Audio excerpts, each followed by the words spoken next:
Thank you for coming to the screening of Kim's video. Here at the cinema, we sort of try to honor any anyone or anything that does something to enhance the memory of film, the importance of film, and that makes film an art of the present. And this is a story of a video store in New York that was mythical, that I remember very well, and that matter for not just the people that went to rent films and as they were doing something else, but it mattered a lot of filmmakers. So to introduce the film, no, to introduce, I asked a friend who's a great filmmaker. He directed among others, Actors and Cape Place Christine and The Procession, and he's also an essayist, and he's joining us from Columbia, Missouri, which is why it is not physically here.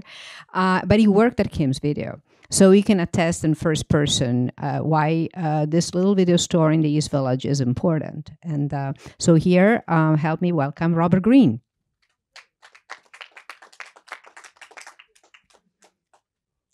Hi, Hello, Robert. hello. Hi. Hi. So I think I'm going to start with something really banal. How did you happen to work for Kim's?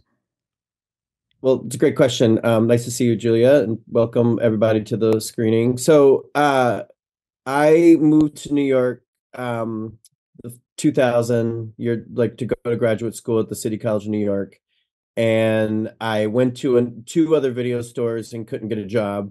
And I just thought, I had worked in a video store in Raleigh, North Carolina, where I had gone to undergraduate, and was just like, I got to find a job at a video store. And of course, in New York, that's one of that was at the time one of the most coveted jobs you can have, because it's like, all the film nerds in New York. And I went in, and future friend slash enemy slash brilliant filmmaker and collaborator Sean Price Williams just happened to be the manager that day, even though I don't think he was technically a manager. You have to understand about Kim's, everything was illegal and everything was under the table. What do you And mean? What do you mean it was illegal? well, like half the movies there were not, we didn't have the right to rent them out at all. We all were paid under the table. We were paid $6 an hour in cash without any tax or anything like that. So it was all very, very, messed up. And Sean just happened to be, for some reason, he was not the manager of the store and had no hiring power at all. But that day he happened to be hiring someone. And I just said, can we make this quick? Because I have to go to a Jean Eustache retrospective. And I have like 5 minutes, and I don't really care about the job more than I care about seeing whatever movie I was going to go see. And he was like, "Oh, that I'm going to that same screening. You're hired." And that was how I got hired. And it was kind of like it was, and it wouldn't had anything to do with anything other than that, basically. And it was like it was just like, "Oh yeah, you're cut from the same cloth as we are, and because you're more interested in going to see other movies than doing your job, clearly." And it started from there. And so quickly, I was one of the only capable people at the time that could actually do basic things. So I was a manager at a certain point. And then I was only there for a couple years, but it was a real golden era of nerds coming in. And this is when like Ronnie Bronstein and the Safdie brothers and all these guys like would just come in all the time, and Sean would do very little work and just rent movies to them, and while we were doing all the work. That's usually how it went. How important was Kim's? I mean, for you as a filmmaker. I mean, it's where I met Sean, who I edited, probably 15 movies that he shot, and I directed several movies that he shot. He was the cinematographer of my first 4 or 5 films. And so that's a kind of deep collaboration that you can't really like even compare to anything else, right? And it was everything. I mean, we saw Ronnie Bronstein, who is now known as the writer and producer of the Safdie brothers films, and is kind of the secret weapon for the Safdies. He just made this film that Sean shot called Frownland, that we all were like, wait, you can do that? And he did it. I mean, I was one of the first people at like a rough cut screening of the 6-hour version of Frownland. and the only other people there were Kim's Video employees. Like it was just there was no separation between the filmmaking and and the renting out films to celebrities and other people who were coming in all the time and being assholes to them as we were. But there was just no difference. It was just like, yeah, by day we rent out movies and talk about them and constantly debate and argue about them, and then by weekend and night we go make our own movies. And Frownland was a breakthrough, and from that it felt like we could really do it, and so we all started making movies. Was it important? And this kind of brings it up back to Sag Harbor in a sense that we are a cinema. We're trying to really expose the audience to all kind of different films. Was it important that the selection, as the audience will see at Kim's, was just kind of infinite and defying stereotypes?